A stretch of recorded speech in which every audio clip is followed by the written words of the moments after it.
Welcome to Turn-Based Memories, the breakfast of champions. I am your host, the legendary Zoltan. My co-host, Mel, has begun playing Final Fantasy Tactics. We're about to find out if he thinks it's as amazing as I did when I played it back in the day. So many wonderful things come to mind. The crazy customization, the abundant battle mechanics, the drama, the intense music, and the blame yourself or God. The original version of Final Fantasy Tactics came out in Japan in June of '97 for the PlayStation. That's 5 months after FF7, right after the Zelda clone Alundra, and right before Saga Frontier.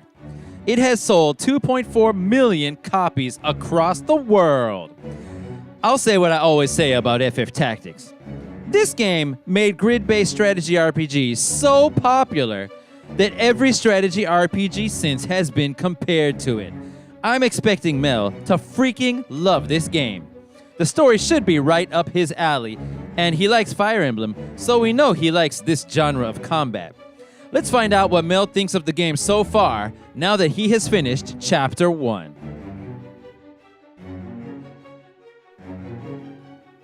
Welcome to the conversation segment of Turn-Based Memories, episode 22. We're talking about Final Fantasy Tactics, here with me, the legendary Zoltan, and the co-host Mel. How's it going, dude? It's me. It's the co-host. Yep. And he has just played, as I said in the opening, he's just begun playing Final Fantasy Tactics for the first time. I played it a long time ago, but it was a long time ago. And the story, I remember being so complex that I decided to go ahead and play it alongside him as well. Mm-hmm. So I can remember everything. And I really want to learn this story as best I can. Because, Right. I remember it being pretty complicated. So, how should we do this, Mel? You want to read some notes, or should I just start asking you questions? So how about this? We'll run down some of my notes here, and then Okay. you can interject, because they're all bullet points. Like I would basically remark on something as I saw it, and then you can take an interjection, and then we'll do some questions. I think that makes sense. Okay, so that means Or whatever you have. Yeah, so that means you're going to be going in chronological order then, I imagine. More or less. I didn't take notes for the last couple battles because I feel like they were just we were just talking about this before we recorded, but for me, the last couple battles were really long. You said all of them were pretty long for yourself. I don't remember the earlier ones being too... We'll get into it because there's a bit of a thing with that. Yeah. Okay. So before you get into that stuff, Go we ahead. should mention the version we're playing to everyone. Oh, yeah. So yeah, this game originally came out on the PS1. It's one of the earlier PS1 games, I believe. Yeah, it looks like it. Yeah, I can't remember. I think it came out. Did it come out before 7 or after 7? I want to say after 7. I forgot to check. I don't know the release date. Yeah, I'll before I recorded the intro, I'll look it up and say it in the intro. But Very good. pretty early in the PS1 life cycle, I was in college the first time I played it, and that's the version that we're playing is the PS1 version. Later, a PSP version came out, and that does a lot of different things. Of course, it makes it widescreen, so I'm kind of bummed that we're not getting that. But so that's one of the pluses. They altered some point costs here and there, so I don't know if they are objectively better or worse or what. I haven't really looked into it. I think all the points from the Japanese version to the English version of the PS1 version, I think they actually increase the amount of points things cost in our version over the Japanese one. So we might have a harder version. That means we would have a harder version, I think. Yes, if I got that correctly. Yeah. So that's interesting. But anyway, the two massive differences between the war that version is on the PSP is called the War of the Lions, whereas the original PS1 version that we played is just called Final Fantasy Tactics with no subtitle. The main differences are, one, there's a completely new translation from scratch. And they went really decorative with the language. Yeah. Yes, they really did. Yeah. So there's that. The other one is there are 2 new job classes, or maybe just one. Dark Knight, maybe just Dark Knight. I feel like there's one more, but anyway, no, there's two: Dark Knight and Onion Knight. So we don't have those because we played the PS1 version. Of course, it's widescreen. And the last one, though, a very negative one, the thing that was just like killing me, was the sound is massively downgraded on the PSP version. Sounds totally stupid. I played the PSP version a little bit, thinking that would be the good version for us to play. And it was killing me. Oh, the other major thing about the PSP version is that there's massive slowdown during spell animations, which would Why is it so much worse? Yeah, I don't know why there's slowdown. It seems like it It's should be stronger. Yeah. Yeah, it's newer hardware. I don't know for sure, but I would reckon that a PSP is more powerful than a PS1. I think so too, right? I mean, people always say it's like a small PS2, is what they say. I thought. Yeah, right. Yeah, it's played games that kind of look like early or like slightly between maybe PS1 and PS2. It's got to be stronger. Well, anyway, I did see some footage of just like a couple minutes. I like skipped ahead on a playthrough. I didn't watch anything, but I did look at it enough to see. Oh, it looks a little different, and I did notice briefly. Oh, it sounds like the music sounds worse. You noticed it too, just even though you've only played a little bit, huh?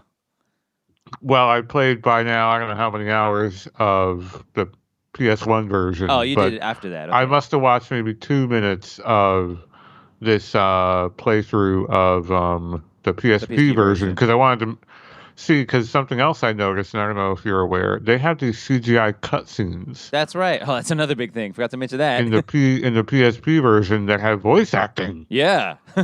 They're probably good. I haven't watched them myself. They actually look really good. Yeah. I think if they could have thrown those in this version, it really would have been a like complete version. Yeah, exactly. So I think really, so let me just finish mentioning the sound problem here. Like it just sounds so much worse. Not just the music, but also the sound effects. And I swear to God, dude, when you're in the tutorial battle in freaking Gafgarian does his knight sword ability on somebody. That gigantic sword comes out to slice them or whatever, that gigantic spike or whatever it was. And freaking, the sound is literally ting. Like it just sounds so dumb on the PSP version. I heard the same thing. And I was like, in the video, I was like, why?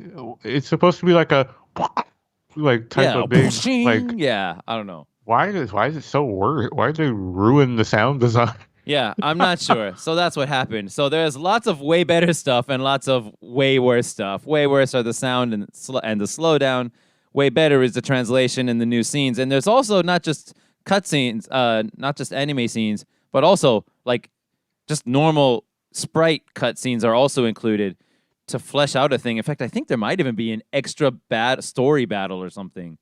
In the PSP in War version. of the Lions. Yeah, like just to flesh out a thing or something. So that sounds like it would be the better version if you could fix the sound and the slowdown. But we did the opposite thing, guys. We went with the PS1 version, and we patched our ROM with so it will give us the War of the Lions new decorative language translation, which is way awesome. It's really impressive. We can get into it a little bit, but I did play, so not right off the bat, I didn't play with this. I started playing, and then a few days or a day later or whatever, Zoltan emailed me saying, hey, try this ROM hack instead. It has the newer version of the script. Yeah. And by then I had played 1.5 battles, and so I was kind of like getting in the mode of whatever the game was kind of doing. And so I had read enough to notice some of this translation difference, and wowie wow. Not only is it just like sound way better the words that they speak, and like everything's a badass quote now. It is, yeah. But like they freaking totally change the mood of things or like clarify things that are not clear in the original. For right off the big bat, I noticed, when freaking Gafgarian walks in, is like, hey, hurry up or whatever. And Princess Ophelia is like kneeling down, praying. And Agrias turns to look at him and says, "Hey, shut the hell up. Do not be rude to the princess," or whatever. And so he bows his head, and he says in the original version, "Will this be all right?" But then you go, and I'm like, "What do you mean, will this be all right? Like, am I bowing correctly? Is that what he's asking?" It's kind of, what is he talking about, kind of. But in the new version, he just bows his head as he's mocking them, where his two subordinates, Ramza and the other guy, they do the full bow on kneel on their knee, but he just bows his head and he's like, maybe, and he says in the new script, mayhaps bowed heads would less offend. That's what he says. Mayhaps bowed heads would less offend. Right. And it's like totally different feeling, totally different mood, totally better. Yeah. I recall the intro where they're kind of talking about what's going on, and just like the word choice is way better. Like, I think they called Ramza like, he was like a he was like an anarchist and a whatever. And that's not the word they used in the new translation. They called him a heretic. Which is probably better. Like, yeah. The more clear, like, it kind of clarifies what they mean better. Like, the church didn't like him anymore. Exactly. And I think that's he's not an accurate. Anarchist.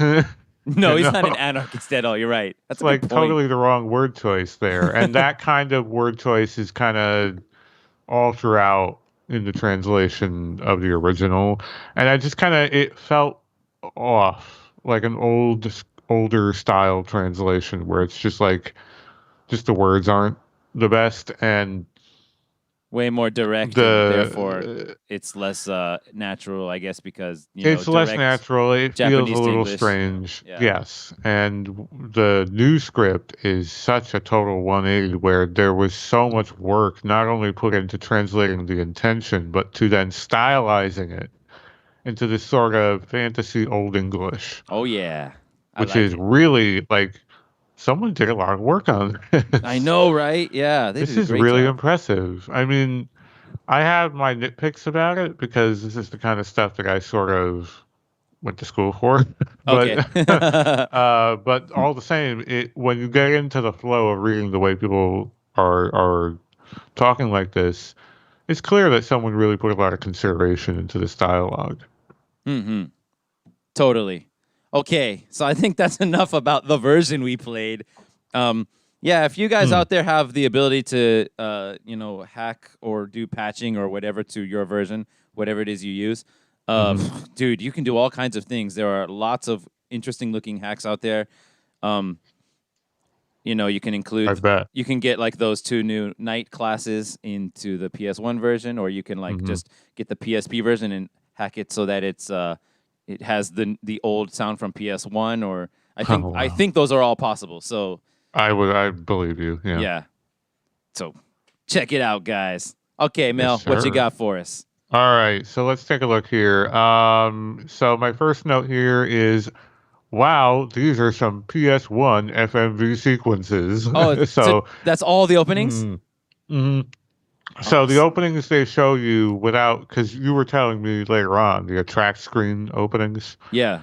But there were ones that were, when you just start the game, really janky, like the old FMV that you don't see anymore, that you barely saw even in the PS1, where it's just really shitty looking. Now it is, yeah. But back then, it was a mind blow. Like in FF7, it was a mind blow to watch Diamond Weapon. Was it? I thought so, yeah. Okay, all right. Because it looked really rough, really rough to me. Well, you were like, dude, the FF8 ones, and you're running through them. Looked awesome. Good. That looked better. I thought that looked way better than this. Yeah, better than this one, I would say, yeah. These guys riding on the chocobos wasn't that impressive, huh? Just the way the feathers looked was really rough. Like, it looked really rough. I wonder, I guess, you saw it at the time and you thought it looked really impressive. I think back then, actually, so I have to go back and remember what I felt back then. And I think back then, I wasn't really too impressed by these FMVs either. Actually, yeah. There weren't very many of them. There aren't more later on, are they? There are no more. They're gone. Okay. They're finished. I didn't think so. Yeah, I didn't think so. I don't even think there's one at the ending, I don't think. I think we're done with that. That surprised me. But they did add all those really nice ones in the PSP version. So yeah. I don't know if you've seen any of those. I haven't, but I'm curious if I they're bet good. there's a compilation on YouTube because I Probably, saw yeah. the intro because I wanted to make sure I was seeing the right intros that you were talking about. Because like, wait a minute, is this the right thing? So I looked at that intro and I was like, wow, I wasn't expecting voice acting. Nice, yeah. Um, Okay, so did you? So that was that. Did you watch those mhm, 3 attract mode I did. openings? Because Yeah, those 3 are mind-blowingly good to me. And also, just like when you turn on the console and it starts with the uh, what do you call it? That opening FMV where just like the swords and the zodiac signs are yeah, floating by and the uh words are huh. floating by, and then it builds up to the title screen. Also looks freaking awesome to me. And as soon as I see it, I'm like, dude, this is gonna be awesome, is what I think every time. And then you let it sit there for a minute, and it's like dun, dun, dun, with the freaking bagpipes even are in there. Yeah, Dun, and it explains the whole War of the Lions, uh, yeah. you know, background history that you In need the to know. background. Yep. I was freaking impressed by those. It's very cool. It sets the scene. This is a very big, like, high political drama that they're setting the scene for. If you're not aware, this is all sort of a what's the word? Not lampshade, but a it's all loosely inspired by the War of the Roses, if you're Ah, familiar. I don't It's know the details, but I've heard the name. Yeah, so the War of the Roses is a real historical English Civil War that took place after the Hundred Years' War, and this Hmm. is the War of the Lions that takes Takes place place after after the the five. 50 Years' Was it War. 50? Not 500? Yeah, 50, yeah. 50. Thank God it wasn't So it's all 500. modeled very loosely off of the concept of two warring houses. Beyond that, I don't know where the similarities are because I haven't finished the game. Yeah. But that initially kind of struck me off the bat. I was like, okay, all right. There's kind of this like Hmm. grounded fantasy world that we're living in here. Um, yeah, so I said it was a very classy opening title sequence, which I agree. That was my next note here. Hmm. The I wrote this at the time, which I now would change a bit. I said the music is reminiscent of Final Fantasy 12 a little bit, a Now, what lot do a you think? bit. A lot of it? Now a lot a Hmm. bit. I'm trying to It's think. very Because reminiscent. is it? Because like when he went 12, Yeah. they intentionally it was Hitoshi Sakimoto who did 12, but this time it was Hitoshi Sakimoto and another guy. I forgot, but Oh, there's so many tracks where you're just doing like regular battle. It's like yeah,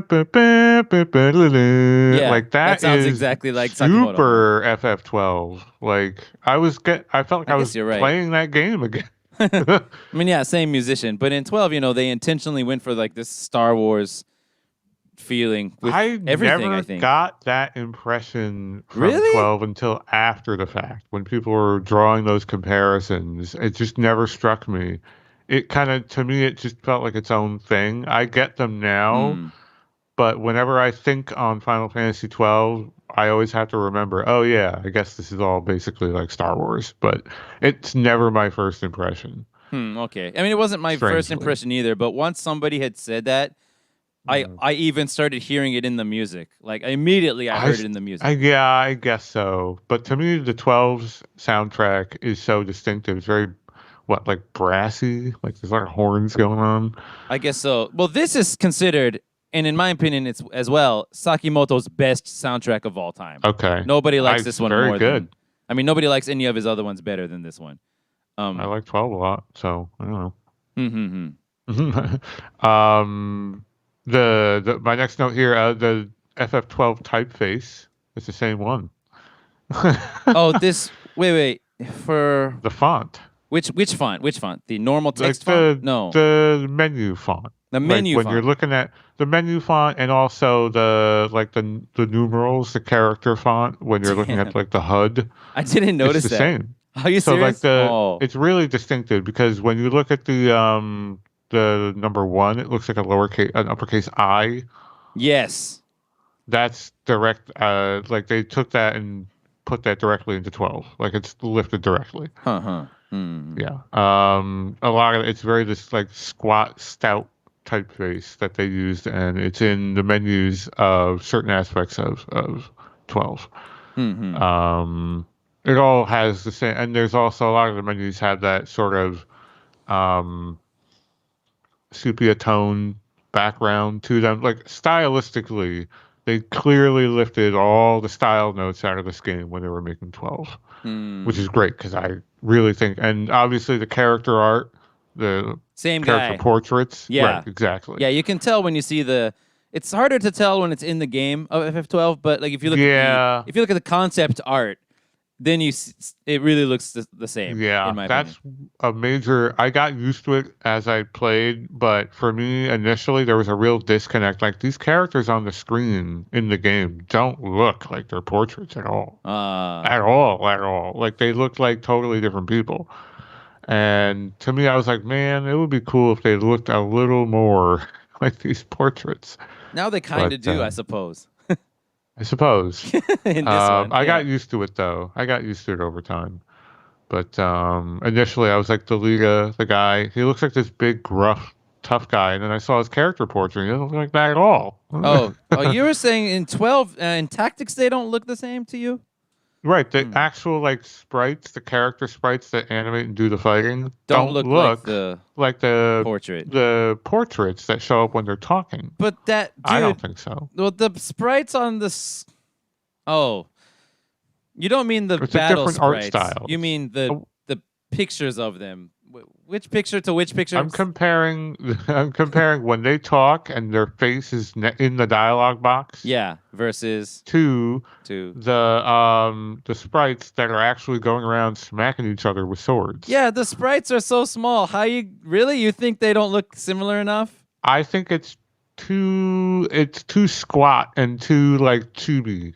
It does, and the character model or the character portraits, they're way less like. They look tall, I guess you They want to look say. different. They look longer. They don't have that squat sort of like Funko Pop look to them that Yeah, all the characters do. Yeah, you're right. No, when you watch the attract mode sequences, the third one, the last one is the introduction to all the job classes and shows like and you get all those art. full body length art shots, and So it yeah, just they don't does look not anything look. like that. No. But I mean, can they? So what? You wanted them to make everything I thought they bigger? could have done a little more work on the faces to make them match the character portraits a little better. It looked jarring to me at first. I've gotten used to it. Huh, But I interesting. remember that being something I there was like a little bit of a mental speed bump when I first noticed it. Huh, interesting. Now here's another note. You'll like this one because I finished the first and a half battle without the first translation. And do you know what someone says at the end of the first battle? Wait a minute. You In the seem to know original? most of the lines. Oh wait, Yeah. that's the one where Delita says, "Blame yourself or God," right? Yes. I love wrote that down They specifically. they took that out of the new They translation. did. Unfortunately, And I was kind of surprised. I thought they would leave that in or like use it. They just totally did away with it. They were just like, it's the greatest line of all time. I forget whatever. But the ROM hack kept it in the Interact screen. Yeah, they didn't change the attract screen because They that didn't wasn't, change it, right. just not part of text. the- Yeah, it wasn't correct. a text box, so it'd be hard. So to it do, just at one point in the screen just says blame yourself or God on the screen. No one attributed to nobody. Nobody's talking. It's just it's just on the screen. Yeah, it's awesome. So that attract mode sequence was the second one. That's the one where it's like a movie trailer, and Yeah. they did such a cool job because the freaking Sakimoto battle music, just it's always so intense all the time. Right. That it worked really well. So, and then they put the blame yourself or God line on the screen. It's like, holy crap, this is metal. Right. Yeah. All right. So my next note here is, and this is initially, while I'm still like learning and coming to grips with the systems, I was like, combat is equally familiar and confusing, but I really like all the tooltips. So for me, right off the bat, instinctively, because the game doesn't do, I guess you have to read the manual, which I don't have. This feels like a game where there'd be like a thick manual in the case. Yeah. I don't know. But I instinctively press the select button You over found certain it. things Dude. because new games do this. So I Huh. was like, is this here? Is there a tooltip thing? And boop, it comes up. I'm like, oh my God. I Yeah. couldn't believe it. Yeah. It explains everything. Yeah. Well, not everything, but it But explains a plenty. lot. Yeah.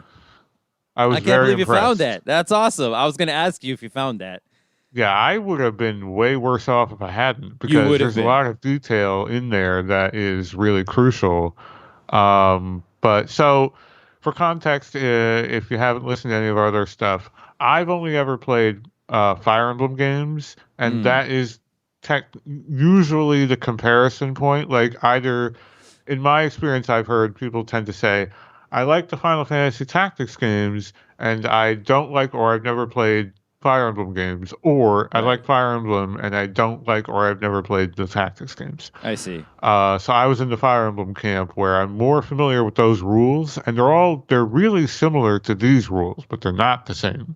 I would There's a lot imagine of that, differences. dude. I think when we get into the mechanics, the battle mechanics more in detail, I'll tell you some stuff. I think we'll find out it's probably massively different. Oh, it is. I can tell. Oh, okay. Tactically, you have very different options available to you, Mm. and I'm getting used to them more and more. The last battle, I think, was a really good test of like how well do I know these mechanics? Like how well am I able to turn the tides of a conflict or set up and so forth. So let's see. Right. So I wrote here in my next note where I had patched the ROM. They removed the "blame yourself or God" line in the dialogue patch, and that the writing is much improved overall. Um, I was not prepared for there to be random encounters on the map. Oh, whoa! You got random encountered, huh? Yeah, I mean, you kind of have to, right? I Yeah, it's mean, pretty unlikely to go all of chapter 1 with no but randomness. also, if you don't do any random encounters on chapter one, you're in for kind of a rough ride. It's like, how are you ever going to get past Dorter Yeah, Merchant City? seriously. Like I was this, so I I don't recall what the names of the battles are. Like, I do. okay, I'm sure you do. I mean, I wrote it I down remember the because they're all battles. different now. They are also all different. They renamed all of them because everything is renamed. Yeah. Aren't some of the characters renamed? Some of them, Or no? dude, yes. What? A couple bother me actually. In the So new one? yeah, I mean, some of them it's like, yeah, okay, I guess I just have to get used to that one. But there's like a key one that I'm just like, are you serious? So I'll go ahead and go Character through. I've met? Go ahead. You've seen it already, yeah. So just go through a quick list. Delita and Rams are unchanged, but Delita's sister in the original was Teta, Teta, but now she's Tietra, so that's interesting. Okay. I think Alma is the same. Zalbag is the same, but I think they added an extra A to the bag part of his name, or maybe Yeah, it's a double A. so it's not just a bag of Zals. That's interesting. It's all But bog. right, and I would. Algus is a weird one for me though. So in the original he's Algus Algus, but now he's Argeth, Yeah. which feels really weird to me. But whatever. Weegroff is the same though. Uh-huh. Miluda name is written quite differently now. It used to just be Miluda, Miluda, very easily, but now it's MilleUda, like Miluda or something. I Like, think they were trying to like anglicize it more, like into a format that might actually exist in some whatever. I yeah, don't know. but the massive ultimate disappointment for me was the name of not the king, The Lord brother? Beowulf. Lord Beowulf. Ramza guys is all of their father, right? Uh-huh. In this one, he's named Barbaneth. Is that right? I think you're correct. Yeah. His name used to be Balbanes, which is the coolest sounding name of all time. Oh my God. Balbanes. It was awesome. And as soon as I saw that, because he pops up before Dice wow. Darg. And Okay, which is a great name. I'm glad you think so. You don't like ball banes? I think Ballbanes is a little strange. But anyway, so as soon as I saw Barbaneth on the screen, I was like, oh no, they got rid of ball banes. Oh no, that means they got rid of Dice Darg too, but they actually kept Dice Darg exactly intact. They didn't change any Dark spelling is or a anything. cool name. Dice I like Darg's a that crazy name. name, yeah. It's a really crazy name. Can you imagine naming your son Dice Darg?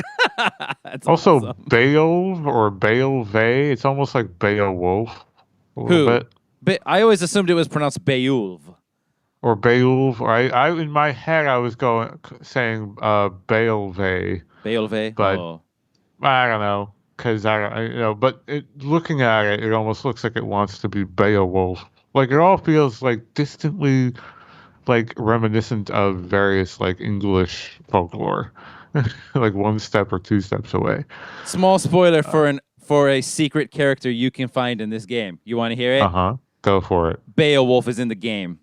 Shit, there's a guy called Beowulf. Yeah, I think the real Beowulf is WOLF, like the animal, right?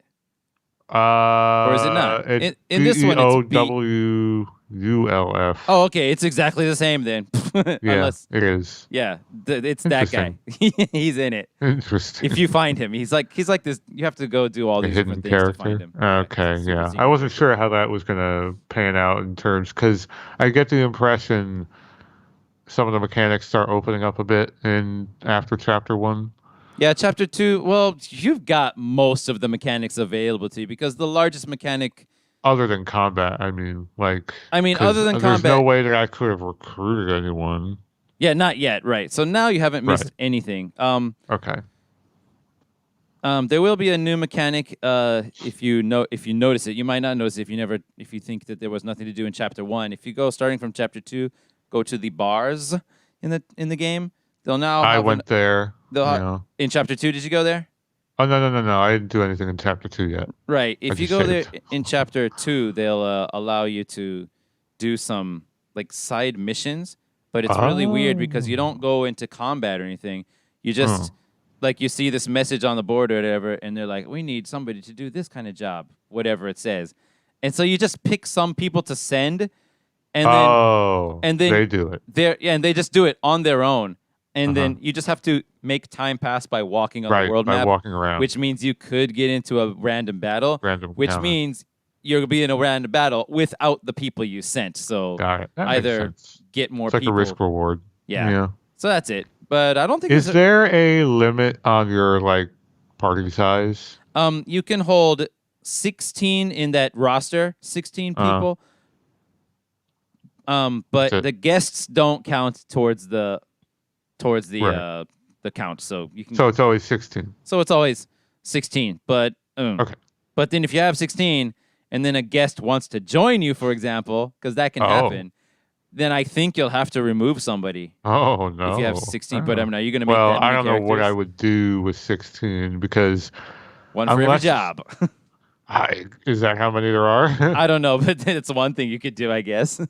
I guess so. Also, am I seeing every job available to me in this game when I go to look at that like job wheel? No, because okay, here comes a mechanic, There's another mechanic, yeah. You unlock jobs by gaining levels in these jobs that you have. Okay. For example, you start out as you only have 2 when you start out, Squire and Chemist. But you probably didn't know that because you couldn't access the menu when you were just a Squire or Chemist. But probably in the first 2 battles or so, you went up to job level 2 as a Squire, and that unlocked the Knight ability, the Knight job. And if you go up to like level 3 as a Knight, you can unlock like Archer or something. It goes in that kind of order. I feel like I've got access to jobs that none of my characters can move into. Like on the wheel. Like I can look at the jobs. They're like grayed out. Yeah. Like I think I saw like a thief before any of my characters. Maybe I'm wrong. Maybe someone leveled up and that's why I saw these things. So that in other words, that wheel is going to include more options on it. That's right. Yeah. So all right. Yeah, just so you keep going up. And the basic idea, which there's probably no way you could ever know this without just knowing it. Mhm. The basic idea is that the chemist unlocks the magic job paths, the magic Mm. jobs, and the squire unlocks the physical ones. Okay, yeah, that makes sense. Basically that way, yeah. And so Yeah. if you just want to see what other magic type jobs there are, just level up the other job classes. I think they all unlock within level 4 each. So if you're not sure, if you've unlocked all the jobs, just level everything up to level 4 and you'll get them all eventually. Got it. And you get leveled up by just gaining job points, and you get job points just by doing actions in battle. Right. Yeah. Yeah. So my last note here, which is not like my last comment, but I wrote that I wasn't really a fan of how they ask you to like pick a party and queue up for combat without you knowing what the hell you're about to do. Yeah, that's a good point. You have no idea what the battlefield looks like, but they're like, It's place like the pick your units. character and pick where they're gonna go. I'm like, what am I doing? I don't know what I'm doing. The thing And is, it's not much easier even after you know what you're doing because the layout is so confusing when you go to pick where they're like, okay, I get it. Behind is behind, but like, I don't really know in relation where all these little areas, these little squares are that I'm, allowed to put my characters on, where that relates to the real map. Because sometimes there could be like a big fucking building right or in a front of hill. you or something. Yeah. And I'm like, I would like to know that, and maybe I would not put my archer behind the big fucking building or something. Yeah. Yeah, that is, I would say, objectively a problem with this game is that you have no freaking idea. And you have to like full on memorize it. Because even after playing this game several times, I was like, okay, wait, what's on this map again when I go in here? And like that's something that Fire Emblem does. When you queue up for battle, very similar process. It's like, okay, battle, boom, boom, boom, boom, boom, boom, and then it's like, pick your characters. Okay, I'm gonna this guy. Okay, I'm gonna have 5 characters or whatever characters, and you can preview the map. Nice. See where all the enemy units are when they, the ones that are going to be there at the start of the match, and maybe there are none. So you have no, you're going in blind to that effect, and they tell you where on the map you can place your characters, and they let you pick, and you put this guy here, this guy there, and then you start the damn match. Dude, that sounds so fun. That sounds so fun. Yeah, it sounds like the right way that this should have been done. Yeah.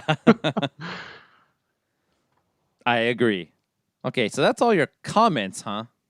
That's all the ones that I wrote down. I would say, so as I kind of move forward, I initially had a really hard time with this game. And I was like, man, am I just like, am I not getting it? Like, what am I missing? Because it felt really, really hard. Like, no margin for error. And everyone was dying, and I was like getting victory at like the skin of my teeth with one dude left. I was like, what am I doing wrong? I'm doing something wrong. Did you lose any units permanently, by the way? Not that I allowed. Like, yes, but I rolled back my save. Okay, yeah. So and I figured that out on the fly too. I was like, uh-oh, there's a timer over this dude's head. What does that mean? Oh, he's dead.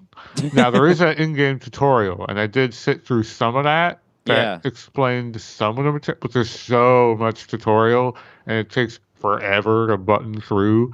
I didn't sit through all of that because I figured I'll probably understand most of this. And a lot of it was like really simple, like here's how to move. Right, Let me take 5 minutes to show you how to select and move. I'm like, no.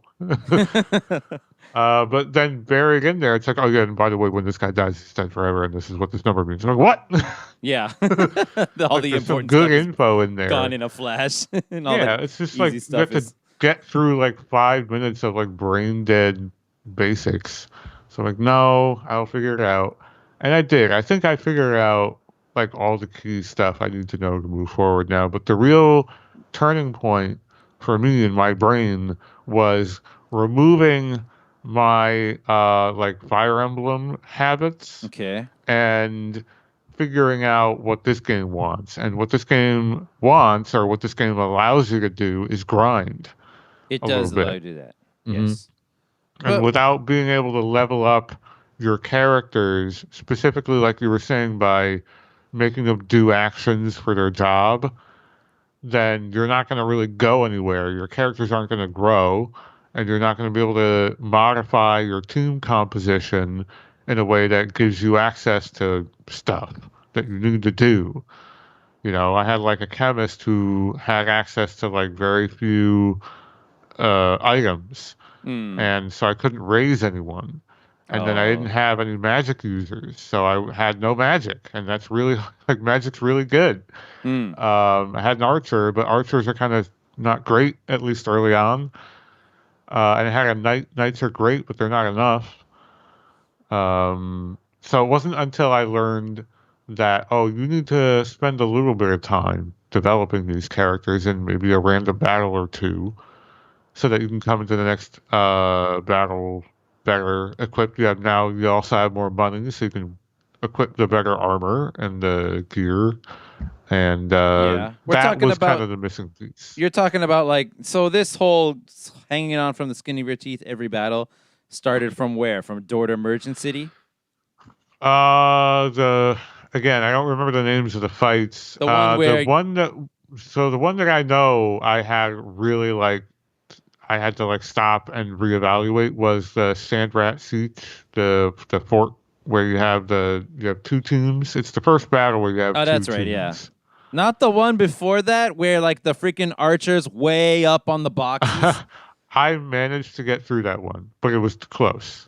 and you did Without doing any grinding or really any like character what? development. I didn't know that How was did an you do that? option. How did you Dude, I I told played you it this was like game. barely by the skin of my But teeth. dude, I played this game many times before, and I was like, okay, I'm gonna see if I can just do this. And I went in there Mhm. 3 times.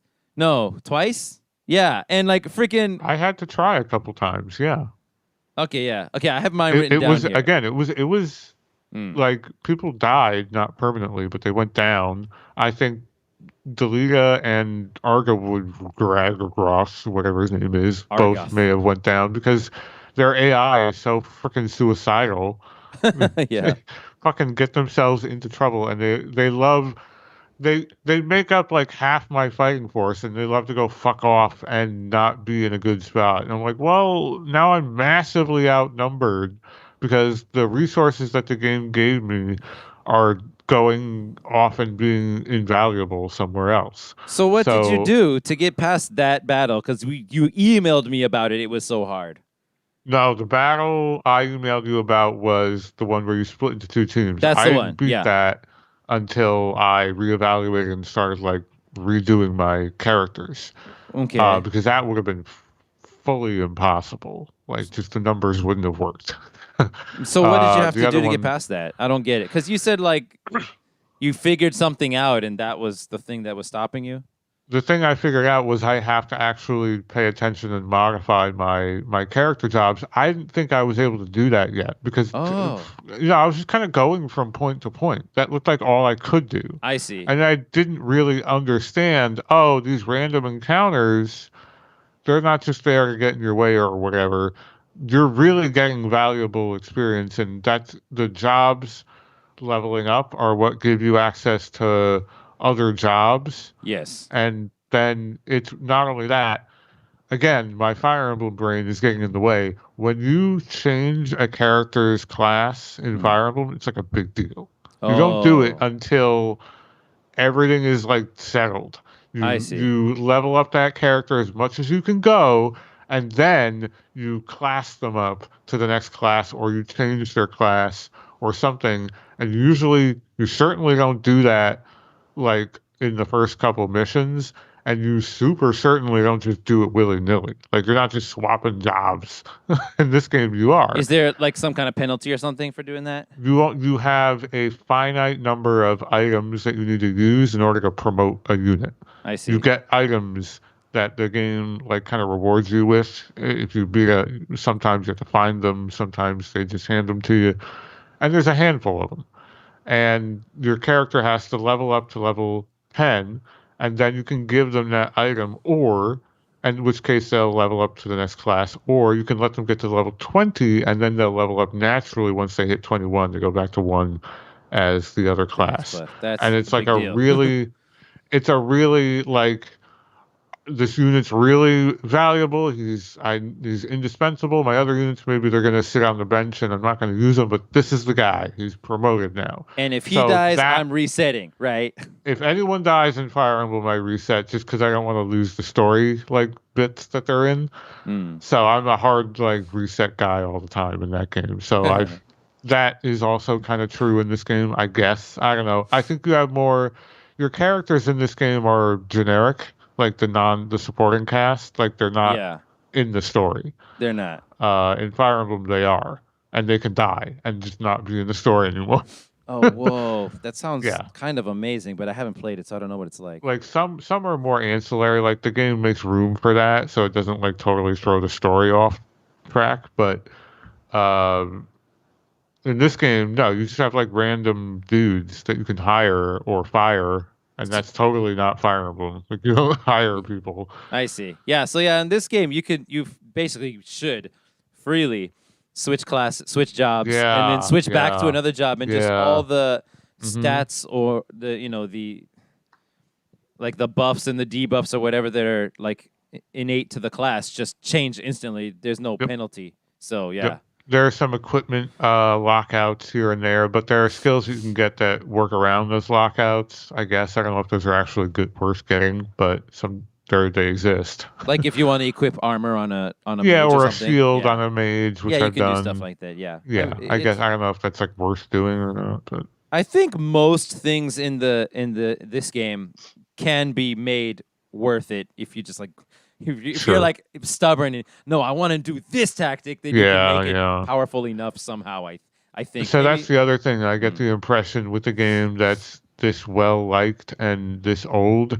There's probably everyone has like a hard and fast opinion on what you should and shouldn't do, and I super don't have any of that info. So I'm like coming into it like brand new. I'm like probably making all the baby mistakes that everyone makes when they first play of the inefficient way of building this or that type of team. character, yeah. Mm. Right. So, um, yeah, once I kind of clicked, and especially coming into this game with Fire Emblem experience was like kind of a hurdle. It Yeah, was it's funny working against you more than helps you a actually. little bit, but now that I've kind of gotten into the environment of it, where I kind of understand the flow of it, it's worked pretty. I get it now in a big way that I'm like, oh, I see how they want you to think about these. Because here's the other thing: it wasn't until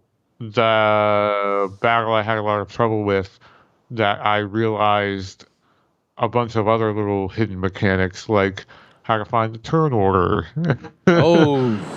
I didn't know how to do that initially. So did you Or have go do ahead. you have any long-term or slow abilities yet? Like can you have you cast magic I yet? have mage. I have a mage. I have a white. I have a black mage. I don't think I actually had. I had a white mage, and then I think I switched them Okay. back. Did you But ever no, yeah, I did you did. find this little trick, I would say, um, where I don't know if this is in the manual or not either. I don't know what hmm was in the manual, but this is a thing that, and I don't remember what was in um, the tutorial section that you can go into. But there's a thing if you go down like you want to do fire, and then it says Uh-huh. turn or wait or whatever. I think I know what you're 4. gonna say. Uh-huh. If you push the right button, Yeah, I you just did that. fucking figured that out. I figured that Whoa. out in the last battle. Total by accident. So you can see The where it's game gonna does, the happen. UI never tells you half the shit you can do with it. Yeah. Like it doesn't indicate press right to do the whatever the hell. Like it doesn't do that. Yeah. But yeah, I noticed that you get a separate turn order that tells you here's what would happen if you made this action. And then it also in that turn order, the AT listing, you can then scroll through that list and then select the unit, and it'll show you who that is because it just shows you their fucking name. I'm like, I don't know who like Dalius is. Like, who Yeah. is this? Oh, he's a knight. Which one? Oh, this one. Or the mage. And then you can also see because something I had an issue with initially was oh, I see this mage cast a spell. I don't remember where the hell he's casting it. It goes really quickly, so I also like can't tell. Like, wait, did he hit? There's a way to tell. Oh, I don't think I knew that. Yeah, Go so ahead and if tell you me. go into the turn order listing, like if you're about to cast a spell or whatever, Yeah. or just open up the regular listing and it'll show you, oh, so and so is casting fire. Let's say fire parentheses the character's name. Ah, okay, that's where it says it. Select that, and then it will go on the map physically to where Ooh. they're casting. It'll show you the yellow area, Yeah. and it will indicate whether or not it's a tile cast or a unit Oh, cast. nice. So then you know, oh, if I move this character, I can move him into an enemy and he'll possibly, do friendly fire So you figured or that out not. too. Wow, you're doing good. Yeah, so I know a lot came pretty quick at the end there, where the strategy between unit and tile casting. Because initially when I got the mage, I was like, this sucks. Every time I want to cast a spell, I'm about to hurt my own damn characters. Oh, But I didn't know you could just freely cast, like just cast on an on a area. tile. Yeah. Hmm. Yeah, so cast it behind the character and you won't hit your guy who's standing next to him, Right. right? Yeah, you can do that. But Yeah. if the guy moves, then, you He gotta might be get out of the way. careful. He Yeah. might get out of the way. So you have to check the turn order before you go cast a spell, which now I do every time because I never know what the hell's going to happen. Yeah. So,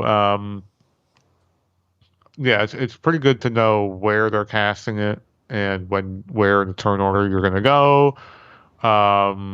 Those were two like big oh my gods in terms of combat.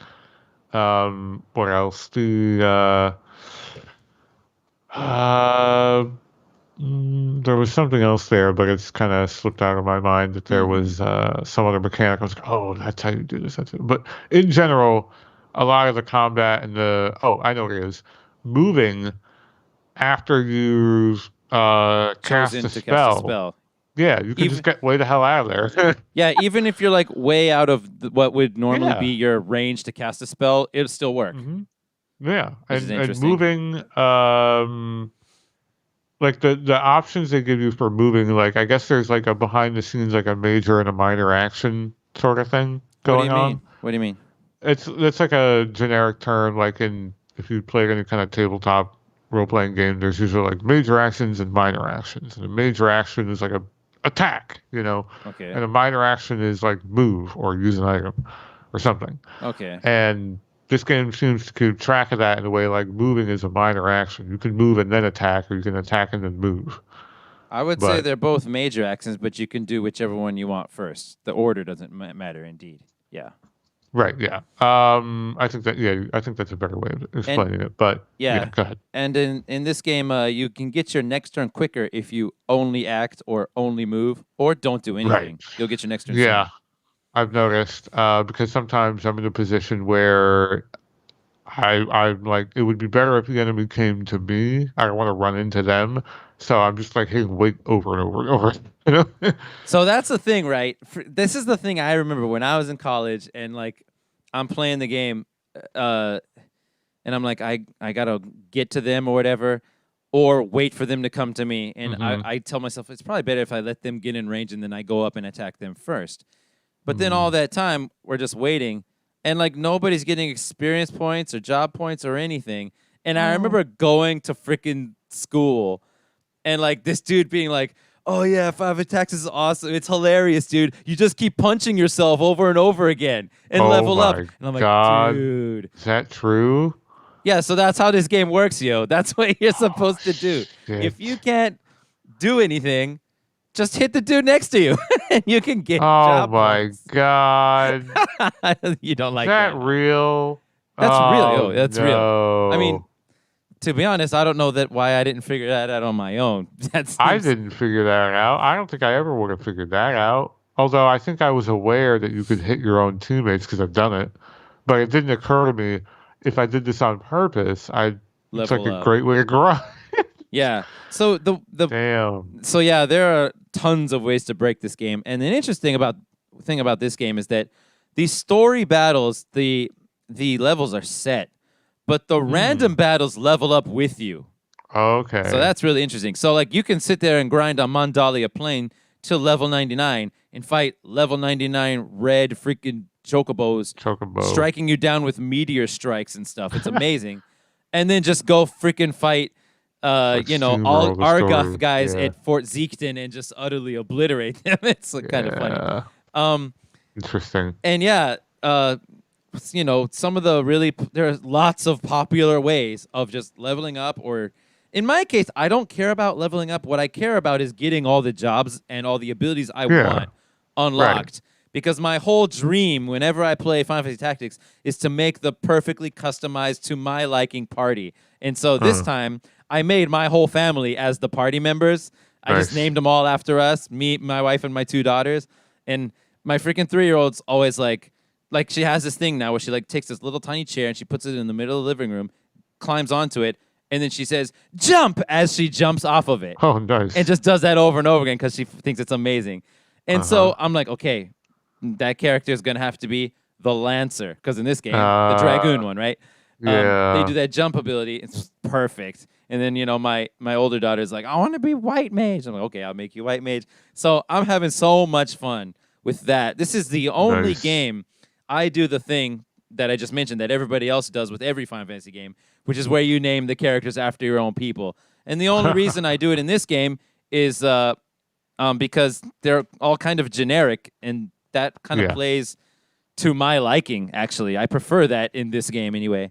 Sure. So, yeah, I freaking love. First thing I do, go into the freaking soldier office, fire. I accept all those guys at the beginning who want to join your party, and then, or they're all already in your party. And then I just rip off all their clothes and then send them on their way. Fire them all. They all say sad things before they leave. That's great. Then I sell all their equipment because there's already better equipment available. And then, because also new soldiers are expensive. For one new soldier, it's 1,500 gold or something. Okay, yeah. And then, I buy 4 brand new people. And you can sit there and re-roll them until they have as much brave or as much faith as you want. Or, get this, I didn't do this because I'm not that crazy. You can sit there and re-roll them till they have the amount of brave and faith you want and are the correct freaking zodiac signs that you want them to be. Yeah, I forgot that's a thing in this game, isn't it? Yeah, so I've been having... I'm betting that's one of those super duper min-max, you don't have to worry about this unless you're a crazy person type of thing. The thing is, the effect is kind of massive. Shit. I never was the person to worry about that. I was like, there's no way I'm going to sit here and check out this list. So the way it works is everybody has their zodiac sign, and every zodiac sign, I believe, is... It's compatible with something else. Yeah, is bad compatibility with maybe two other zodiacs, and good compatibility with 2 other zodiacs. And then with one other zodiac, it has terrible compatibility. And then with one other zodiac, it has amazing compatibility. Mm-hmm. And I believe the way it works is good and bad will give you plus or minus 25% damage and hit percentages or success rates. Fuck? A lot, kind of a big one, right? Jesus. And the best and worst will be plus or minus 50%. So that's busted.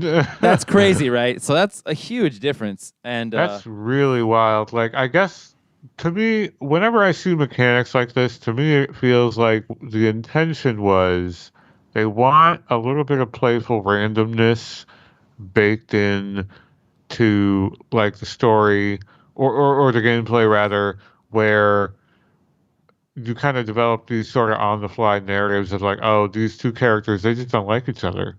I shouldn't use them together.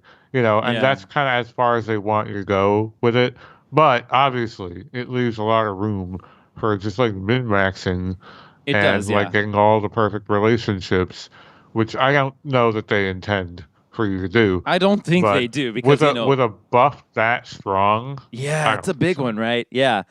So whenever I played the game, I never worried about that. But if you want to go watch not Justin, HC Bailey, Let's Play Final Fantasy Tactics, he's like, anyway, you can sit here and until you get exactly the right zodiac sign that you want. And so he sets it up where like because you can choose Ramza's birthday, so you choose that one, and then Yep.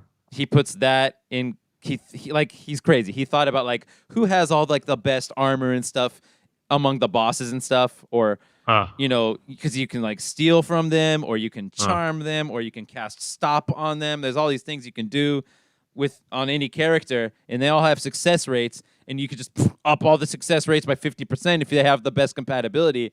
So he goes and does that, but I've never bothered with it, and I think it's better not to, because then it'll be more challenging.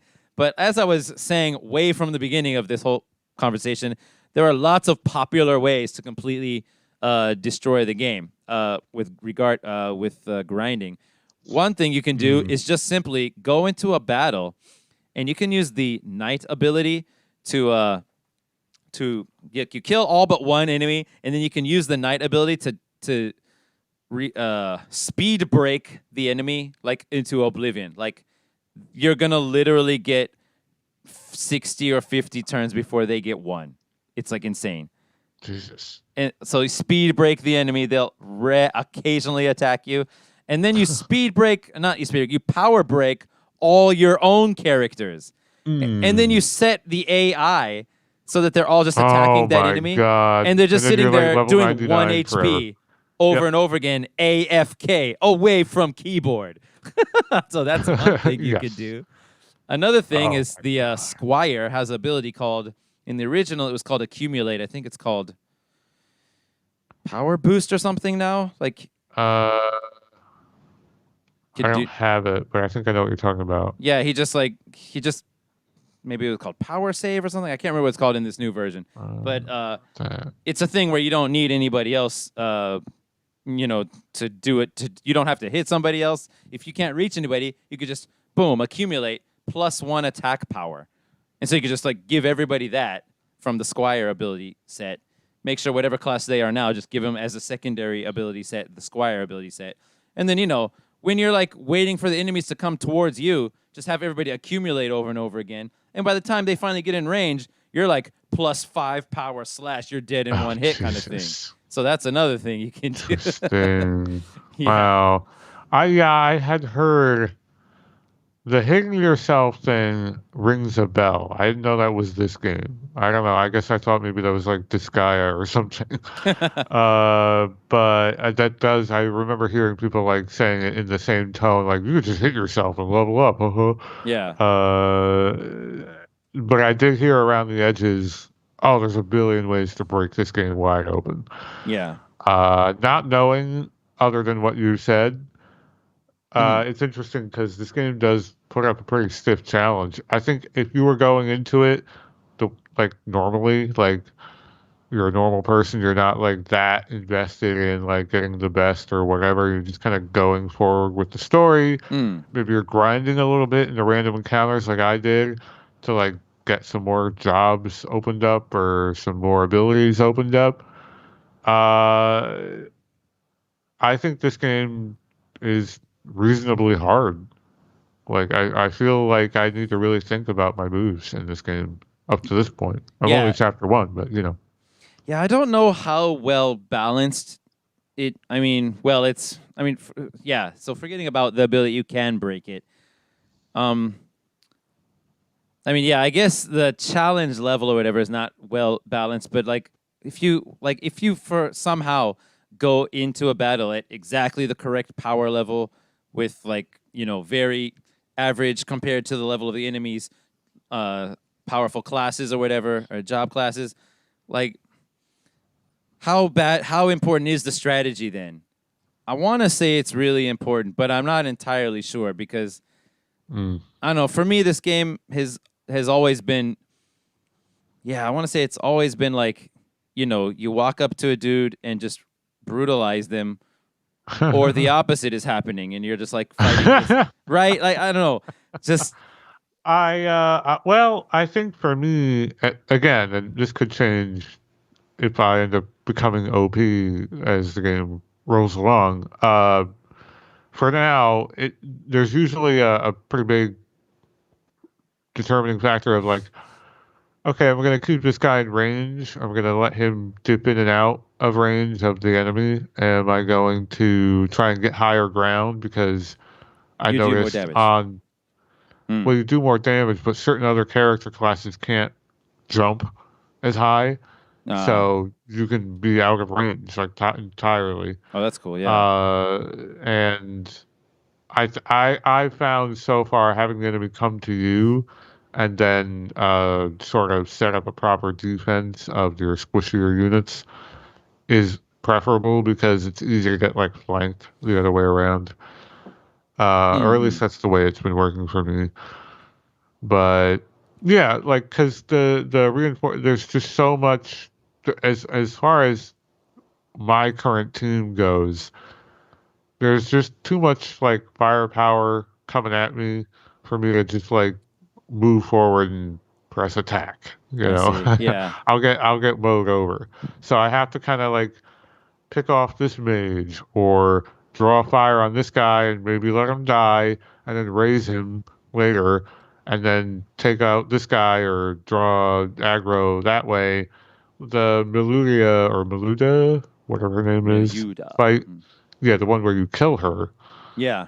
was kind of pretty hard. That one was Hmm. kind of hard, like more so than the last fight. And after I knew I what I see. was doing, the fight with the fort, because there were just so many mages and they were way the hell back there, and I Yeah. couldn't get to them. I was getting like destroyed, and they keep throwing magic down. I'm like, well, I can't go here or stay here because I'm gonna die.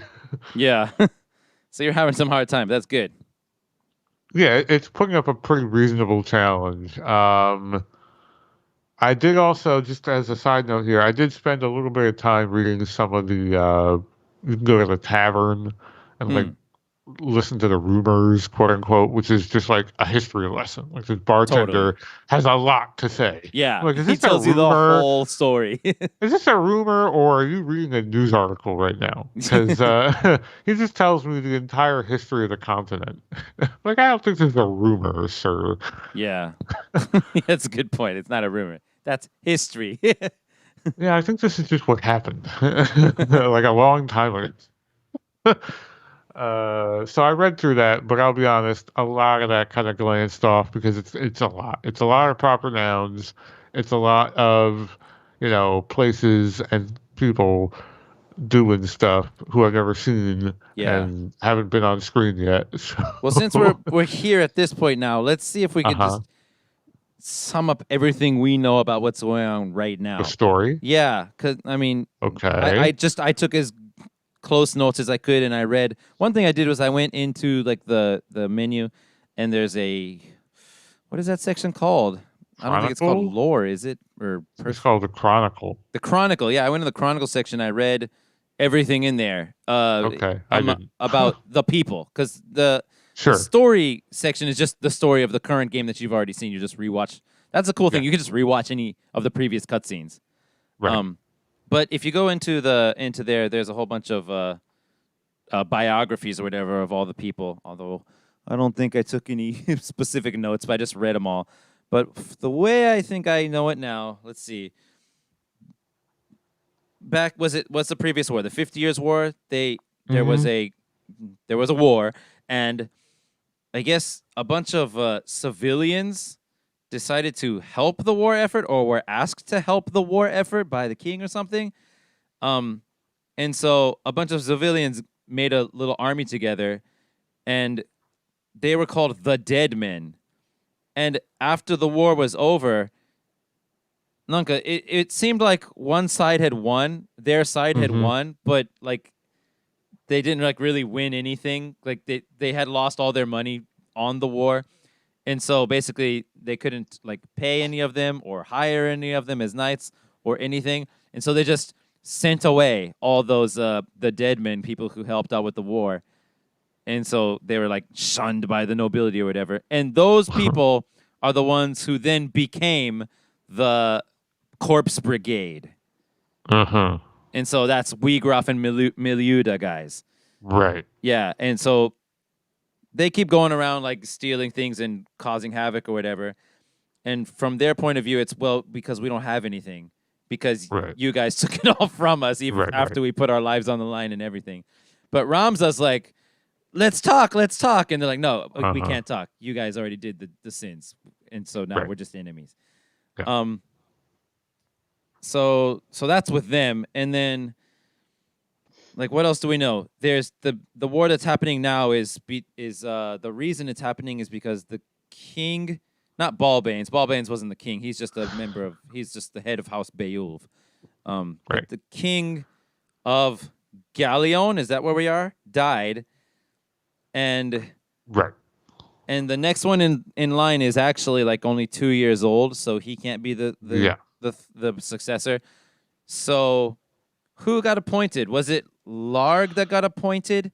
But then Goltana was his cousin, and so he wanted to be appointed, and so he started waging war against Larg, so he could get the throne. Is that how this is going? Yeah. That's that part I know. Yeah, and I don't remember which one is the white and which one is the black lion, but our House Beowulf is sided with Prince, or is he a prince now? With Larg, because Dystarg was his friend since childhood, I think. Yeah, I think so. Yeah, I think that's what I read, and so yeah, we're all on the side of that one. And then in the beginning, freaking Goltana sends knights to attack, to kidnap. Is that Goltana? Yeah, Goltana sends knights to kidnap Princess Ovelia from that church at the opening, the chapel at the beginning. Right. And Delita is in that night group, and he captures the princess. I guess so that somehow they can use her to have Goltana be the new king. I'm not quite sure. And then it's a lot. Yeah. It's a lot. And freaking at the scene in the Zeklaus Desert where you fought Weegroff as a boss battle, he teleported away, right? He didn't die, did he? Yeah, he super fucking teleported the fuck away. Yeah, dude, this game, lots of bosses, like lots of people before they died, just like, Pachoo, I'm out. I feel like I could have killed him. I don't know if that's even possible. You don't think? I almost, if they had let the next turn, like the next character take their action, I'm pretty sure I would have killed him. Yeah, I was in that position too. I think that's just the way it is. You have to get him down to a certain amount of HP, and then he just gets out of there. Right. Yeah, he said during his boss battle, what do I have here? Quote, the crown strays. Weegroff was talking to... Wait, where am I looking here?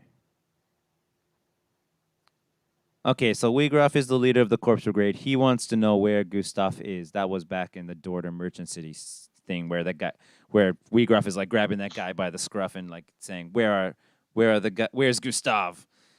And remember who Gustav is? Gustav is the guy who's in the Corpse Brigade, but he kidnapped Marquis Elmdor.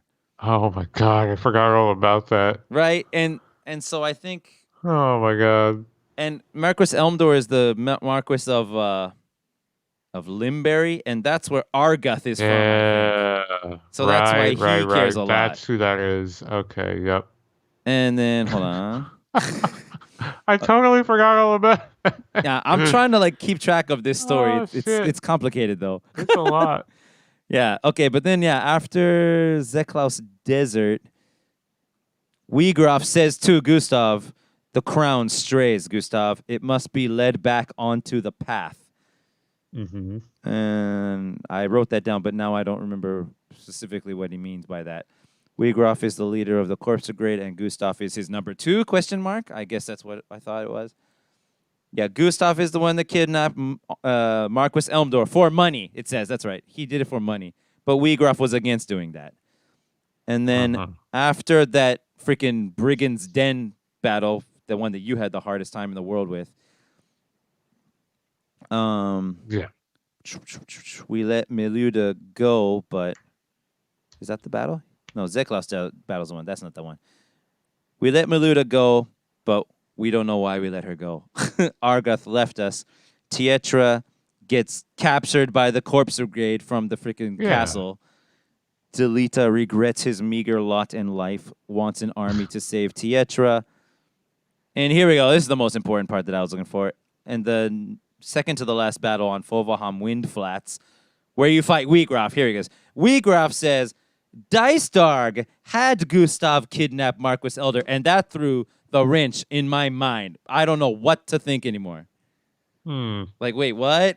So why does Dicedarg want Gustav to capture Marquis Elmdor? How does that help Larg? I don't know what's going on. I don't know either. A pretense for war? I don't know. Maybe. I get the impression at the end of chapter 1 that you're, as the character Ramza, you're totally like taken aback by how corrupt and like dirty the politics are in your own crazy family. And then I don't know what's happening now, but it sounds like you've kind of struck out on your own and been like, this is all not what I thought it was. I'm out. Yeah, and when you start chapter 2, it picks up right where the tutorial battle left off, where you had Gafgarian in your party, and that knight, the female knight Agris, was there, and Delita had just captured the princess. And then all of that stuff that happened during chapter 1 was a flashback from before that.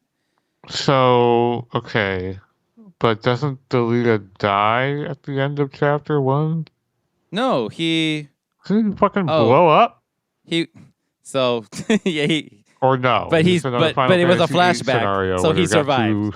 He got too, enthusiastic with the explosion effects. Yeah, I think it's just that thing from Final Fantasy 8. Just freaking animators having too much fun with explosions, maybe. But yeah, blew the fuck up. So was Ramza, though. Ramza were both right there. Oh yeah, he was away from the area a little bit. I ground, can imagine him getting knocked down. But fucking Delita, I had forgotten it was him who kidnapped what's her face at the beginning, and I was like, oh wow, Delita like just killed himself because he was so distraught that his sister died.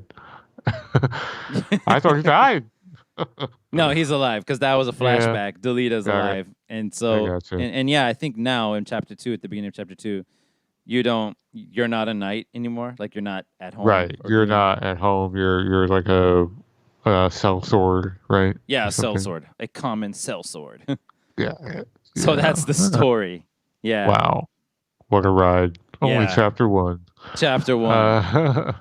So I want to ask you about like if you had any cool tactics, because this whole game is about tactics. Sure. I had a lot of really, I mean, I think whatever works turns out being pretty awesome no matter what you did, really. But let's see, what did I do? Like, for example, let's see, Dorter Merchant City. Man, I died so many times at Dorter Merchant City. But like, for example, I gave Delita the Steel Heart ability from the thief. Fuck is that? And wow. And what that does is it lets you charm someone who is of the opposite sex. So, because thieves can steal things, and one of the things they can steal is also your heart. And nice. So that's a really, really useful ability when it works. It's like usually around 40 to 50% the chance that you're gonna get it to work. So you're like really gambling on whether or not you're gonna waste your turn or not whenever you use that steal abilities on enemies. But dude, if you can just if you give it to Delita, he'll just walk around trying to charm all the female units in the battle, the enemy ones. And when they're charmed, they freaking fight for your side when it's their turn. Oh my god. So yeah, they'll just turn around and slash Meluda. So do you still have to kill them to satisfy the win condition though? That's a good question. Probably. Yes, I think you do. Yeah, you must. Yeah. And so yeah, I used a couple people with Steel Heart, a man and also a female person, so I could steal everyone's heart. Nice. And then I don't know. I was not having a hard problem with the Brigand's Den, not the Brigand's Den, the Sandrat's Siege, like you were. Because dude, they're all in that house. Now, you said you didn't have a magic user, so that made a big difference. Yeah, but that's how I ended up winning it, was getting one. But before then, I had a squire, a knight, another squire, a chemist, and an archer. Squires and chemists won't do it. Yeah, that's for sure. No. Yeah. So, just freaking, if you can get somebody like Algus usually goes first, and if he can walk into the doorway, which he usually does, I think, if you give him enough movement, or you can send one of your own guys up there, just block the doorway, Dude, they'll just like gather at the entrance and then like freaking lightning all of the guys in there with just one Yeah, spell, and that was working really well for me. yeah. Um, That's how I did it. that's how you did it. Yeah. Did you With have any? fire, yeah, I ended up using fire instead. Did you have any other nice? Like, how did you get past freaking Argith's auto potion reaction ability? I just fucking wailed on him. So actually, the truth is actually I got lucky. His auto potion isn't a guaranteed proc. That's right. And so that's what happened to me. He actually I got didn't. lucky. He Yeah. just didn't proc the thing enough, and I ended up killing him. Dude, what does proc stand for? I don't know what it I actually think stands it's short for something. It's got to be for. Or some something. jargony. I think it's like a short, like jargon term. It might not actually be short for anything. Okay. Anyway, yeah. Okay, so yeah. Anyway, did you have any cool tactics? I really like in the last one. I like I was saying. I think because that one was pretty hard when you rush in because he's got so many mages and those knights kind of coming at you. Yeah. And Argareth himself has a bow. Yeah. So what I ended up doing was I piled up all my guys up on top of that building that you start behind, and You got them they onto seem to it? have a. You can get up there, yeah, No and way. I didn't do that. yeah, and there's only one way up. So if you put a really beefy dude on the way up, they just can't get to you. And then if you put a mage and an archer up there, you kind of got free reign over the whole map. That's awesome, dude. I didn't do Pretty that. cool, yeah. It's tough still because you can get hit by the mages. And Yeah. if you're in any kind of defensive position and you're not moving, it's usually not good news for unless you can absorb a lot of damage or heal through it, which I kind of couldn't because my healing right now isn't the best. I don't have a white mage. I should, I guess. Mm-hmm. And I didn't on the first run. I didn't bring a chemist. I was just trying to, or anyone with items. I was just trying to see if I could like burn them down. So that was hard because also the fucking mages have a lot of MP. If they run out of MP, if you can outlast their MP, you're usually pretty good. Mm-hmm. But yeah, what's his face was auto potioning like a bastard, and then when he does get low, he runs away, which is another thing I noticed. Like Yeah. oftentimes in a match where you don't have to kill everyone, damage someone enough to the point where they run away, and then just say, "Okay, goodbye. I don't need to kill you. Don't go running after them." Mm-hmm. That's cool. That's that works. Yeah. Yeah, Did and you they don't get healed, and they just stay there and waste their turn. did you whenever it said to kill the boss, did you kill everyone or just the boss? I always tried to kill everyone because I thought it'd be boring if I just killed Weegroff or just killed Miliuda. I usually tried to get the boss where it made sense. Like I would definitely take out their support enough to where I could get to the boss, and then I would narrow in on the boss because I don't think I was able to kill all of them. Mm-hmm. Like my party is like if someone who knows how to play this game like looked at my party, they'd probably be like, "What are you doing? I see. Why is this skill here? Why is that guy not this class or whatever?" Um, so it's probably like super inefficient. Like why does this guy not have this item equipped or some Oh, shit? there are tons of things you can do though. I don't think I'm this is sure the there are, game. but I think there's probably some like brain dead optimizations I just overlooked. Like someone might not be wearing the best armor, even though I have the money. Like something stupid Mm-hmm. I'm probably overlooking. Maybe, yeah. Uh, So but a thing to take note that when I found it out, my mind was blown back in the day. I figured this one out on my own back when I was first playing it. Not all the shops have the same inventory. yeah, I noticed Yeah, and I think Egros Castle usually has all the the best stuff best. for like knights and archers. I don't think I actually shopped there. I noticed in your email after the fact. I'm like, oh, he said shop, like look at the Egros. because I had emailed Zoltan earlier saying, "Is this game really hard?" And then you gave me a couple pointers. Yeah. And then I just realized, oh, I didn't even think to check the shop there. I was just checking it in the whatever the one is in the middle of the map, which has like basic stuff. Okay. But it's nice. The shopping, here's another thing, a little hang up of mine that I mentioned before, is how good are the shopping mechanics? Because it's a surprisingly easy thing to mess up. Like, how easy is it to compare equipment? How easy is it to re-equip or unequip or like upgrade and swap out? How easy is this inventory process What do you think? happening? I think it's very, very good. Oh, good. And for a game as old as this, and for how many games that came after it fucked it up so bad, it's another point in its favor of why this is a really talked about game that people still like. The mechanics of it are rock solid, and this is one of them.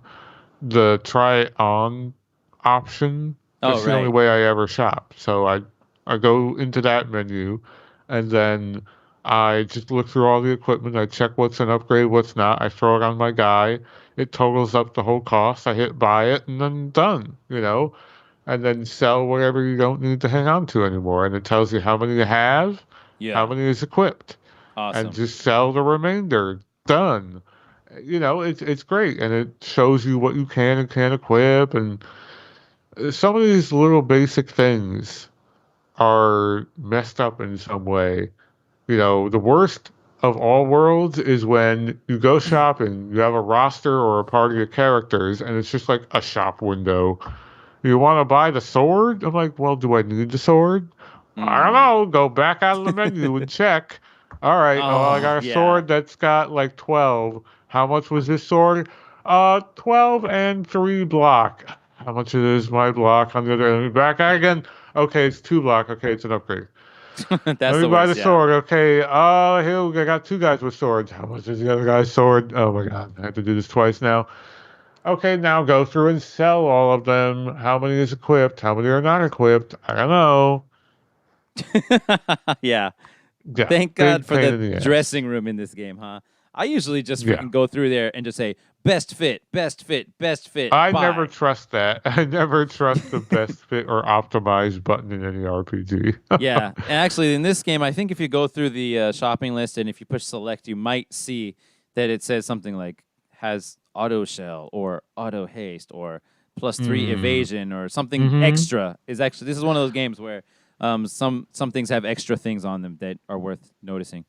So yeah, that's I don't know exactly what all of those extra little stats are. Like, there's a bunch of little ones on the side that I don't think I'm guessing they're like evasion and something. So else. I want to tell you before we finish this up. I want to tell you about a lot of the basic mechanics that are they don't tell you in the game. How a lot of them work. But I'd like to tell you and the audience the total mind blow that I always never ever forget when I play this game. So many mind blows. There's so many, dude. Remember when freaking Fort Zekten, Zalbag is right there, and he's like, "Okay, do it, Argath." And Argath pulls out a crossbow and kills Tietra, Delita's sister. He's like, "What the fuck?" Yeah. But the thing is, dude, it goes way deeper than that. Did you when you were controlling Argath all this time? I mean, he was a guest, so you weren't fully controlling him, but you could equip him. Did you give him a crossbow? No. I did. I did, dude. And so my mind was blown that, wait. I gave him that crossbow. What if I didn't give him a crossbow? It turns out he'll always, I mean, as you can see. Yeah, he always has a crossbow. He always has a crossbow. I kept him as a squire. He was just had a sword.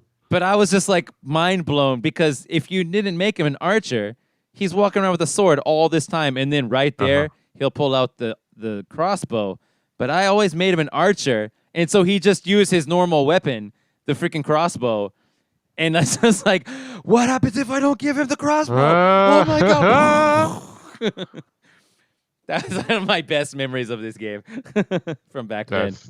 pretty cool. Yeah, that kind of shit is always really because he even references the bow and like, what would you have said if you didn't have it? Like, Yeah. yeah. So yeah, let me tell you about how a bunch of the mechanics work in this game.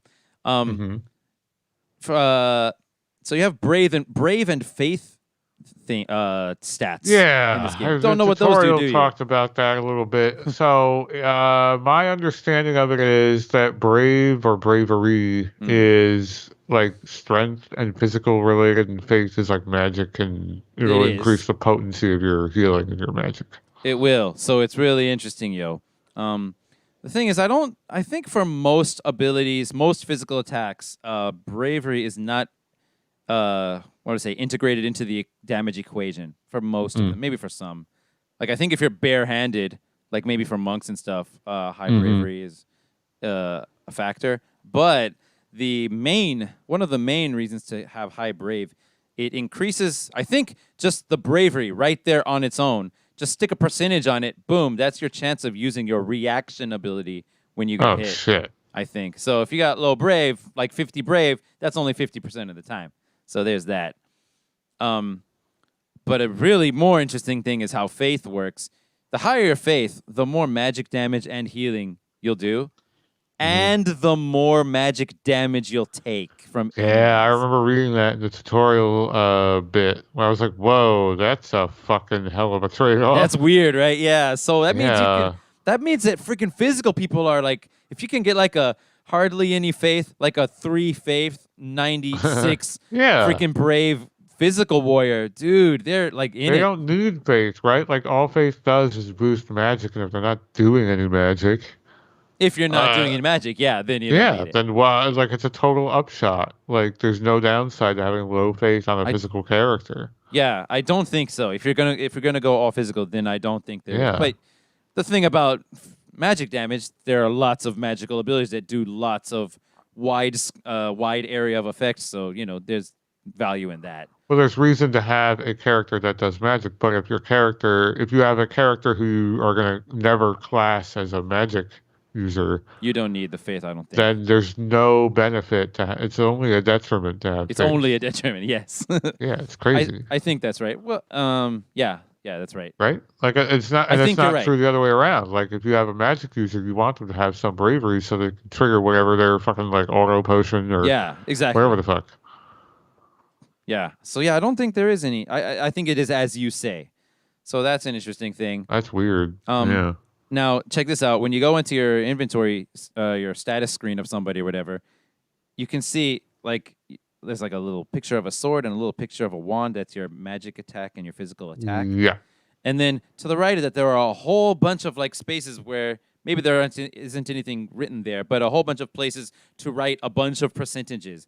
You have 4 different ways to evade attacks in this game, and Oh, they are okay. all combined together when you're in the battle, and they show like the percentage of you being hit by something.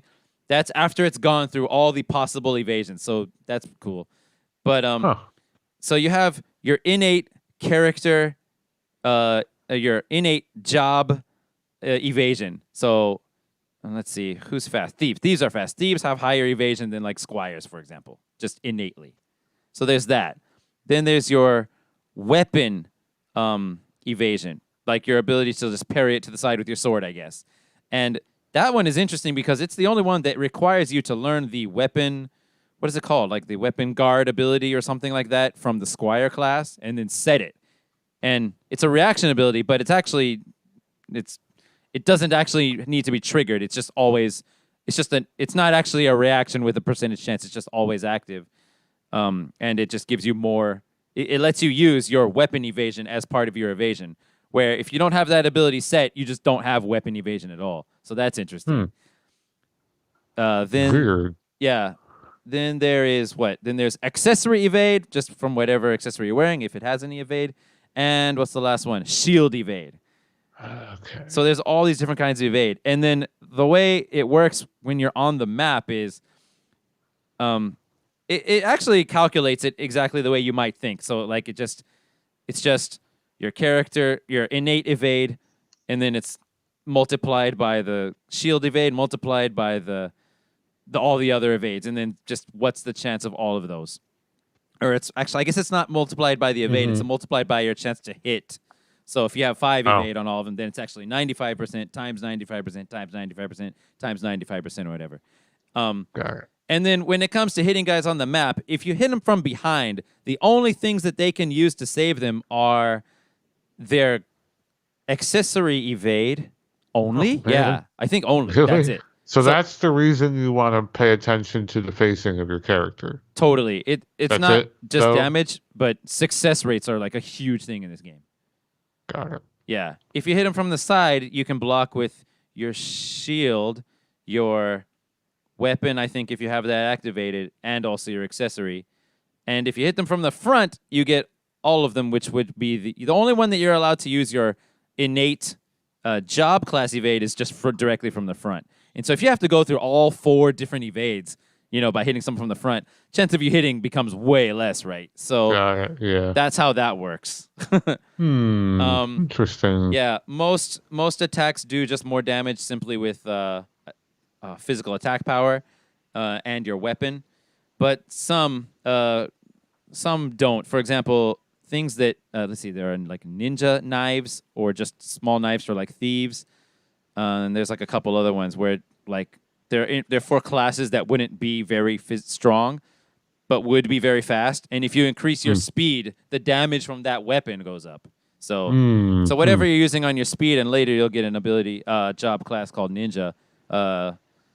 Speed will just increase their physical attack, and the thing is, it also increases their chance of hitting, and it's the same thing with like normal swords and stuff. Like the more physical attack power you have, that adds to your hit percentage.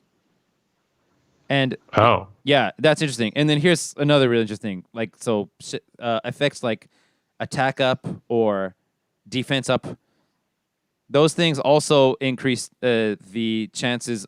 Decrease or increase the chances of hitting. So if you hit somebody with protect, your chance of hitting them is less, and they're going to take half damage.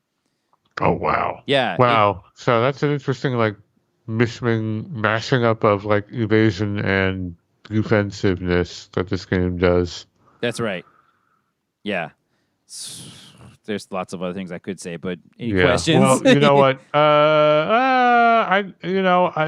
A couple days ago, I would have had probably all of these questions, but I seem to have stumbled into the majority of the important mechanics. The earliest question I would have had, and I guess I figured it out again just by kind of just puzzling it out, was what the hell is that giant number and the H on the top right all about? Like. The game never explicitly tells you. Yeah, I did, but it's so big and present on the screen all the time, and it's so not that important. Well, it can be. It's not unimportant, but it's not like, why is it the biggest element on the screen? It's the biggest thing on the screen. It's not that important. Yeah. So I'll go ahead and tell you height mechanics. If you're in water of 1 depth, whatever the height is, it'll say like depth 1 if you step into some water. Yeah. Your move becomes half in there. Yeah. And if you're in 2 depth of water, you can't do anything. I mean, you can walk out of there, but you can't attack or anything. Okay. Because like the water is like up to your face already. And if you're attacking someone who has a higher height than you, your chance to hit is lowered, right? Yeah, I believe yours is lower, and theirs is raised. And theirs is raised like when 100%. they hit you.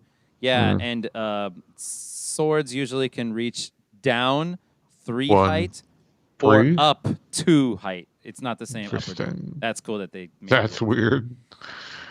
And there are weather, for example. If it's raining and it's a thunderstorm, lightning plus damage. And snowstorm, ice magic plus damage. That's awesome. That would have been useful to know because I definitely fought. There's been like 3 rain battles already, right? Yeah. It's kind of loud too. Like I noticed the rain. It's just like a constant like. I'm like, what is that sound? Oh, it's raining. Yeah. I think that's everything. Yeah. Did you know that you can press select on the ground and it like tells you about the terrain. I forgot about that, but thank you for reminding me. Yeah, and that's Yeah. useful because eventually you'll get a class that does magic Hmm. based on whatever tile they are What standing tile? on. Yeah. Did you know I that? puzzled that out because it just tells you. It's like Geomancer does this thing here. Okay, I'm there you like, I go. don't Yeah, fucking it know what a tells you. Geomancer is. And it's That's what already that telling me is. about it. Yeah. Right. Yeah. So I've now, when I figured out the select button thing early on, I just did it on everything and it tells you fucking everything. I'm like, this is what the character's name is. Yeah. Now, it's funny because this is also true in Fire Emblem.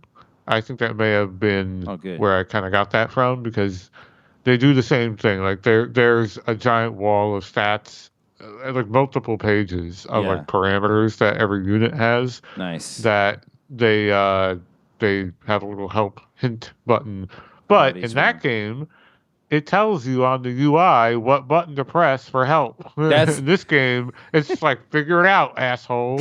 Like, yeah. you know, but yeah, they go through all of them because there are a lot of abbreviations of the stats in that game, and it tells you, oh, this one Constitution. Well, what does that mean? And here's what it means, and Yeah. then so on and so forth. But yeah, I would have been really lost and struggling had I not Found that select found button thing. all of these weird little like the triangle button All right. over AT menu. yeah, the A2 menu and the unit list menu and all these other things. You can tell how the movement radius of an enemy that I found super late Hmm. in this chapter 1 part of the game because initially I was like, shit, they don't tell me what the movement range is Yeah. of the enemy. I'm like, that sucks. I don't know if I'm putting this guy in danger or not in danger. And I realized, oh, you click on them and just press, I guess, what? The cancel button, X. I think. Yeah, Yeah, in this X. case, it's X. Yeah. Yeah. And you can just see their movement. Yeah. In Fire Emblem, you could press the button twice, and it would keep and freeze that range on the screen. Oh, interesting. So when you move around to it, you can highlight multiple people and see the whole range that they all have. Oh, that's useful. Yeah, and you can keep it there Dude, I'm so that you dying to always know play. where their range is. I'm dying to Yeah, play Fire Emblem after this. yeah. It's. I wonder if you're gonna run into the opposite problem, where you're gonna run into like this isn't like what I think because Because I played it for tactics and not tactics. you're right. So I wonder if that's going to cause an issue the way it did for me, but we'll see. But yeah, I think that's it for chapter 1. I will just touch on briefly here the dialogue again. It's so thick with Yeah. this like really like overwrought dialogue and not you might think, well, these are all like royal knights and what not everyone Oh, fucking talks this yeah. way. Even the peasants. Yeah, even the Even fucking the peasants thieves. are like dishing out Shakespearean goddamn like all it's just everyone's like mode of talking is Yeah. so like heavy and like rich. Yeah. I like it a lot, though. I'm having fun reading it. It's fun. It's super like fake Yeah. though. Like Cheesy, no maybe. one ever Yeah. talked that way. It's so yeah, it's like theatrical almost Yeah. in like a fun way. It's like you have to kind of get into the mind space where you're gonna hear and like get ready to read that type of language. It's funny, and it's really cool because they do it again in 12 and they do it again in 14, FF14. It's just very similar. I think teams worked on all 3 of these games Hmm. because that's something I noticed in 14 is they revised or they brought back a lot of that kind of older structure of language and just older word choices. You'll probably run into a fair number of words and word usage that's just not common anymore. I see. That probably most readers are just going to glance off on because they're just not going to get it or think about it or whatever. But they use a lot of, you know, word choices are it's just very exotic for today's time. Interesting, very fun, getting a kick out of it. A little heavy-handed here and there in a couple scenes. But way better than the original. So Oh I'd say. my god, the original was just awkward and not fun. This is fun. Okay, so I guess we that's good for today. And so the next time, Yeah. I'm just like I forgot to check beforehand. 2, 4, 6, 8, 10, 11. It looks like if this thing I'm looking at in here is right, it looks like there are 11 battles in Chapter 2. So how about we just go ahead and do all of Chapter 2 until the next time? Sounds good to me. I would imagine we would just go chapter by chapter from here. Well, Chapter 4 is pretty long. Oh, is it? Oh, okay. Yeah. It's only chapter four chapters in the whole game. And Chapter 4, I think it's like twice as many missions as all the other ones. Oh, all right. So then we will break up chapter 4 into 2. Maybe. So yeah, let's definitely just do chapter 2? I guess chapter 2. I mean, I'll check it for sure. I'm just like flipping through a quick Japanese book that I have sitting here, and it looks like there are 11 missions in that one. So I think that does it for today. So thank you everyone for listening, and like, favorite, comment, and subscribe. It's everyone's saying again. They stopped doing it, and then they all started doing it again. Yeah, exactly. Yeah, 40% of our viewers aren't subscribed, and I hope here's a graph. Is the day that we earn your subscription. Yeah. So anyway, if you enjoyed it, you can do all that to help us out if you'd like. And if you know some of the JRPG people, maybe let them listen to this if they like FF Tactics. And I guess we'll see you guys next time. Thank you very much, Mel. Thank you, Zoltan. Yep, and I'm Zoltan, and this has been Turn-Based Memories, episode 22, part 1. See you. Bye.